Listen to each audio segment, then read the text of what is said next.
Çox adamın karyerası məqsədli deyil, refleksivdir. Bu nə deməkdir? Yəni hardasa vakansiya gördüm, müraciət elədim.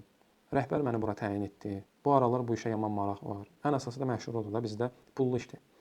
Bu axına qapılıb öz karyerasını yanlış yöndə istiqamətləndirən olduqca çox insan var. Və belə olan zaman qarşıda səni sürprizlər gözləyir. 3-5 il sonra mən bu vəziyyətə necə gəldim deyirsən.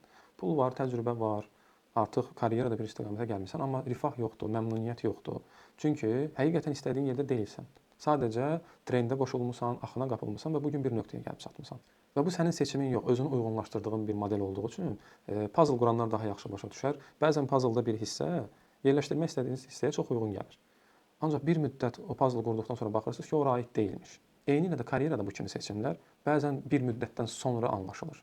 Karyeranı axına buraxma, istiqamətləndirməyə öyrən. Və bu yolda əsas 2 sual çox vacibdir. Mən kim olmaq istəyirəm?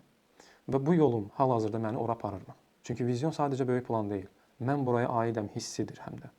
Əgər sən də istədiyin işi tapa bilmirsənsə, işlədiyin işdə məmnun deyilsənsə, irəliləmə qeyd edə bilmirsənsə, bacarıqların olmasına baxmayaraq hansı istiqamətdə getməli olduğunun fərqində deyilsənsə, qərarsızlıqların get-gedə artırsa və rifah və məmnuniyyət səviyyən get-gedə aşağı düşürsə, bura artıq dayanıb qurduğun puzzle-a kənardan baxma nöqtəsidir. Ətraflı məlumat üçün rəydə konsultasiya yaz və baxaq sənin vizyonun nədir və ora necə çata bilərsən.